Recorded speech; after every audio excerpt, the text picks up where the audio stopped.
Hi guys, welcome back to my channel. If you're new here, hi, my name's Adi. So happy to have you here. Don't forget to hit that subscribe button and the little bell to get notified every time I post a new video. So today, in honor of October, we are taking it back to 1896 in West Virginia. We are going to be talking about the Greenbrier Ghost. Yes, a true story about a young woman whose ghost came back from the dead to convict her murderer. So it is the fall of 1896, and all the ladies in the community were full of curiosity due to a tall young man who had just moved into town. Edward Shue, a native of Pocahontas County, came to the community where he found a job in a blacksmith shop. He was a capable blacksmith and a liable person, and it wasn't long before he caught the attention of a beautiful 20-year-old Sona Hester. Sona had long silk-like hair and beautiful brown eyes. They were both instantly attracted to each other, and the courtship began. Many warned Sona not to move too fast, given they didn't know much about Edward. But Sona had a rebellious spirit. She in fact already had a child out of wedlock, and despite concerns of her mother Mary and others, she and Edward married in November of 1896. Within just a couple of months of meeting each other. They moved into a small 2-story house not far from the blacksmith shop, and the young couple seemed to be living a happy life. Edward spent his days working hard at the blacksmith shop, while Sona spent her days tending to the home and cooking meals for her husband, Edward. In early January 1897, Sona fell ill, so they called Dr. Knapp to check her out. Edward seemed very concerned about his wife's illness and very attentive, even hiring an 11-year-old boy named Andy Jones to help her out with the housework and tend to the animals. However, Dr. Knapp wasn't able to pinpoint what exactly was wrong with Sona, but eventually she recovered. And on the morning of January 22nd, Edward went to his blacksmith shop as usual. On his way to the shop, he stopped at the home of Martha Jones and asked if her son Andy could go to his home and do some errands for Sona. However, Andy had already committed to doing some work for the local doctor that day. Edward seemed pretty irritated by this. However, he continued on to his blacksmith shop, and around 11 he came back to the Jones home and insisted Andy go check on Sona. So Andy agreed, and he made his way to the Shue house. And as Andy got to the house, he said, "When I got to the house, I felt that something was wrong. All the doors were closed, and there was an air about the place that I just didn't like. When I got to the steps, I looked down and saw a trail of blood, and that scared me. But I got the courage and went to the door and knocked. No one answered. There was nothing but silence. I tried the doorknob. It was unlocked, so I slowly opened the door and I walked into the kitchen. The trail of blood continued across the kitchen floor, all the way to the dining room floor, which was also closed. Once again, I knocked on the door. 'Miss Shue, are you there?' But nobody answered. So I opened the door and I walked in, and as soon as I did, I stumbled over something. When I hit the ground, I realized I was on top of Miss Shue's body. There she was, stretched out on the floor, looking right up at me through wide open eyes. Her face was frozen in time, and she appeared to be laughing. I was scared to death, but I was still able to reach down and shake her. And when I touched her, she was cold and stiff. I bolted out of that house, running as fast as I could. I called across the field to my mom, Martha.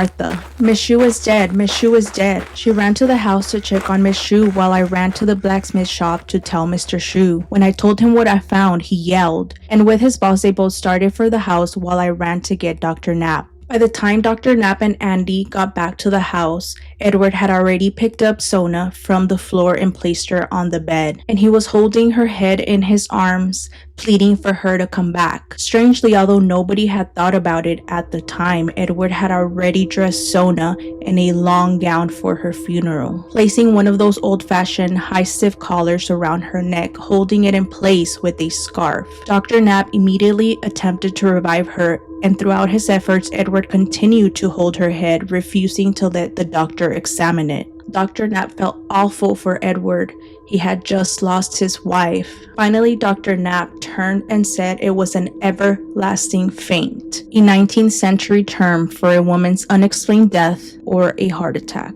The very next morning, Sona's body was taken back to her mother's home, and within 24 hours, she was buried in the little family graveyard on the hilltop. Edward was devastated by his wife's loss, and leading up to the funeral, he didn't leave her side, not once. Before they put Sona in the coffin, he wouldn't let anyone else go near her, not even her mother. He stood the entire time near Sona's head, crying and sobbing. He then placed a folded sheet on one side of her head and an article of clothing on the other side of her head, which he said would make her rest easier. People in the town started talking about Edward's grief. Many admired the love he showed to his wife after death. Others weren't so convinced. It was a custom during that time for women to care for the body of a deceased wife for the funeral, and they wondered why Edward done these things himself. Nonetheless, nobody really thought much of it other than Sona's mom, Mary. Sona's death hit Mary hard. They were best friends. Everything was so sudden, and there were no answers. In the weeks after Sona's funeral, her mother couldn't seem to get over her daughter's death. She was very religious, so she leaned heavily on her faith, and she prayed every day. About a month later, Mary was kneeling next to her bed, praying for answers, when she felt a strange presence enter the room. She wasn't sleeping or dreaming, she was wide awake. She looked up and saw an aura in the doorway that began to take the shape of a human. Mary's heart was racing as the spirit transformed into Sona right before her eyes. Sona reached her hand towards her mother and opened her mouth as if she was going to say something, but then suddenly she vanished. The very next day, Mary continued to pray for the return of her daughter, and suddenly Sona appeared before her again. And this time, Sona told her mother all the details about the home she shared with Edward. Small details about the cellar, the closet, the attic, details only someone who had lived there would know about. Sona told her mother to rest and that she would return the next day. Mary continued to pray, and sure enough, on the third night, Sona appeared before her again. This time she talked about her husband Edward. She told her mother that he was a very violent man and he had abused her many times. She told her mother that Edward had been actually married twice before and that he had beat his previous wife, and his second wife actually had mysteriously died just like Sona. So Mary begged Sona to tell her what happened to her, but Sona told her that she would return and she actually had something to show her. So on the fourth day, Sona appeared to Mary once again. She told her mother that she had spent all morning cleaning the house and cooking for Edward, but this time when he came home, he was angry, like many nights before. He began yelling at Sona that she hadn't cooked any meat for supper. She told him that she cooked everything they had. They had bread, butter, jelly, and preserves, enough to make for a nice supper. After Sona was done speaking, Edward went into a rage and came at Sona and grabbed her by the throat, squeezing it and breaking